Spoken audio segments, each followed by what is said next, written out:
भगवान ने कहा लेकिन क्यों लग गया? कहा इसलिए कि मैं अकेले अकेले आपके चरण पखार रहा था, मेरी पत्नी घर में बैठी हुई है। हे प्रभु, धन्यता का अनुभव तो तब करूंगा जब पति पत्नी दोनों ही बैठ करके ग्रंथि बंधन करके चरण पखारेंगे, तब जीवन की धन्यता होगी। इसलिए अगर आपकी अनुमति मिल जाए तो सपत्नीक आपके चरण पखार लूं। बोलो भैया, संत महात्मा तुम्हारे घर में जाते हैं तो पूरे सपत्नी क्या पूरे परिवार ही के साथ दौड़ पड़ते हो कि नहीं दौड़ पड़ते हो चरण पखारने के लिए? ये धन्यता है जीवन की। नहीं तो कह देता कि हमें तो भगवान मिल गए, हमने चरण पखार लिए, हमें क्या लेना देना अपनी पत्नी अच्छों बच्चों से। आजकल के कुछ ऐसे बाबा भी बन जाते हैं, घर में हुई खटपट तो चल बाबा के मठ पर। हाँ, घर में खटर पटर हुई तो चलो बाबा जी बन जाएंगे, क्या लेना देना बीवी बच्चों से। खबरदार, जब तक गृहस्थी का पूरी तरह से निर्वाह न कर लो, परिवार को व्यवस्थित न कर दो, तब तक वैराग्य लेने की आवश्यकता नहीं है। मैं कहता हूं, बड़े बड़े बैरागी, बड़े बड़े धर्माचारी, बड़े बड़े महापुरुषों को जन्म देने वाला अगर जगत में कोई है तो वो गृहस्थ जीवन ही हुआ करता है प्यारे। एक गृहस्थ जीवन में ही संत महापुरुषों का जन्म हुआ है। बोलो हुआ है कि नहीं? इसको साधारण क्यों मानते हो? ये साधारण नहीं होता है। इसलिए छोटी छोटी बातों पर लड़ने झगड़ने की आवश्यकता नहीं है। प्रेम से रहा करो, प्रेम से रहा करो। बोलो, केवट का कितना प्रेम है अपने परिवार पत्नी के प्रति।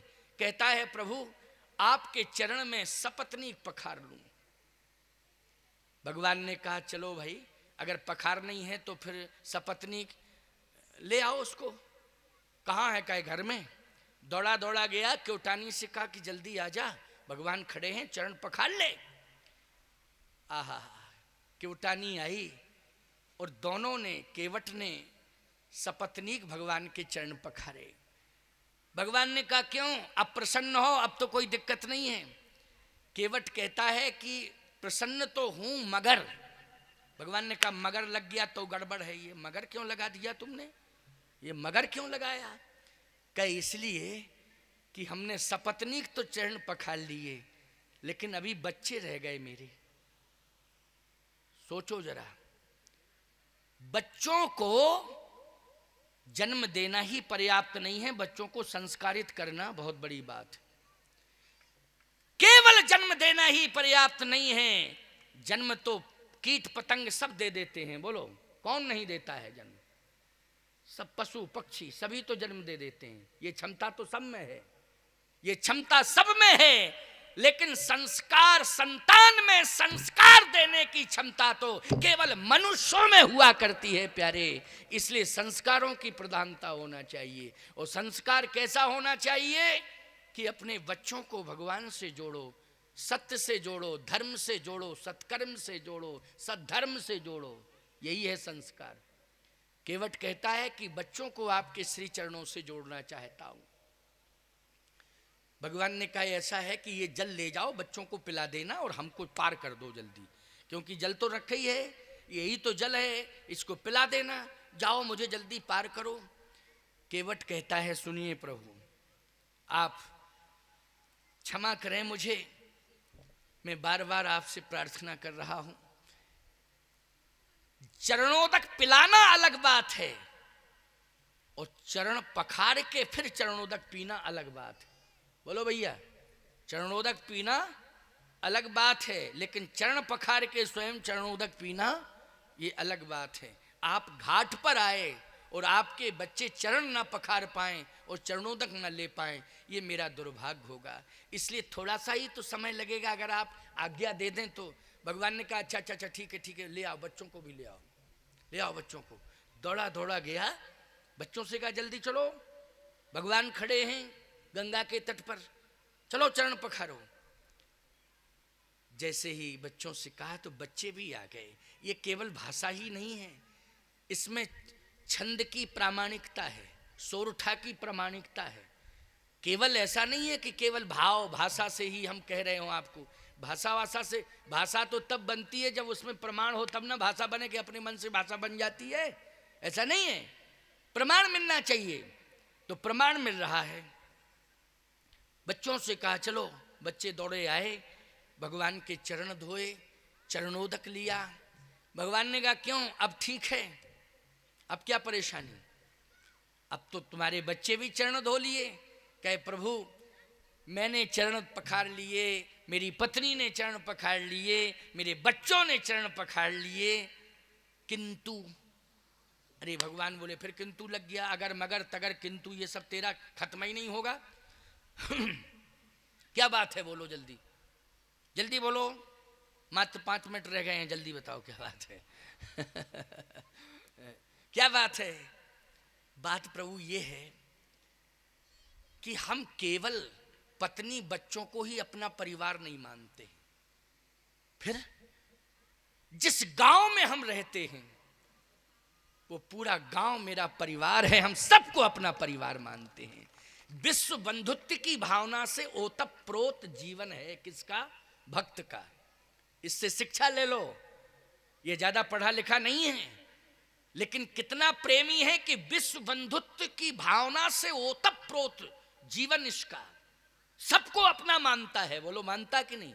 इसका मतलब है बैर न कर काहू सन कोई, राम प्रताप विषमता खोई। बैर न कर काहू सन कोई। आज स्मरण हो आ रहा है कथा के बीच में ही साकेतवासी परम पूज्य श्री पंडित राम किंकर उपाध्याय जी का।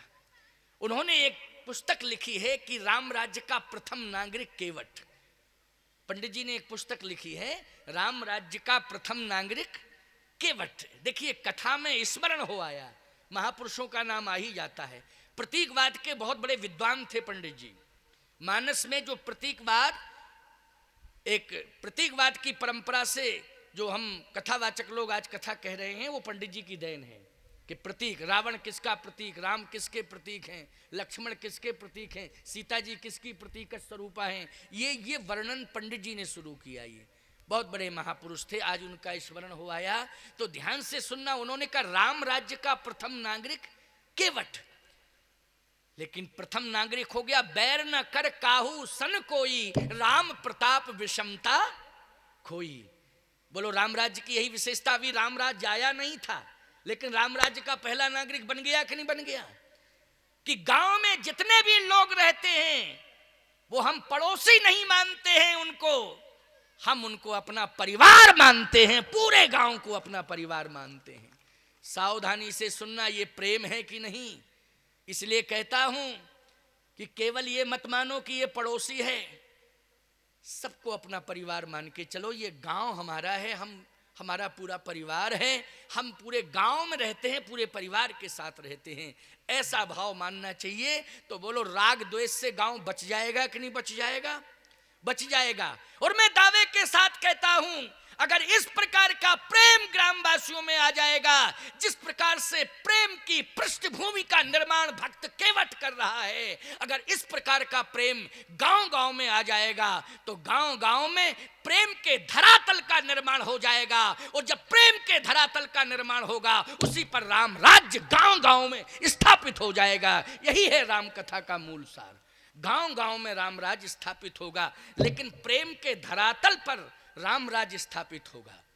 अगर प्रेम की भूमि का निर्माण नहीं किया गया है तो राम राज्य किसी भी कंडीशन में नहीं आ सकता है। इसलिए राग द्वेष प्रपंच इनसे दूर हो जाओ, सबको अपना मानो, सबको अपना मानो। तुम्हें क्या मान रहा है कोई इस पर विचार मत करो, तुम उसको अपना मानो। वो तुम्हें नहीं मान रहा है, ये उसकी भूल है। वो तो किसकी भूल है? वो उसकी भूल है, लेकिन तुम उसको मानो। क्यों मानो? जड़ चेतन जग जीव जत सकल राम में जान, बंदों सबके पद कमल सदा जोर जुग पान। इसलिए केवट कहता है प्रभु पूरे गांव को, ये गंगवेर परिवार धन्यवाद का पात्र है, ये साधुवाद का पात्र है। बोलो कथा इन भाइयों ने कराई है, लेकिन बोलो गांव नहीं पूरा क्षेत्र को आमंत्रित किया, सबको बुलाया कि नहीं? और कहा भैया आप सबकी कथा है, ये आप सबकी कथा है, हम आपसे अलग नहीं हैं, आप हमसे अलग नहीं हैं। ये मत सोचना कि ये केवल गंगवेर परिवार की कथा है, ये तो पूरे गांव की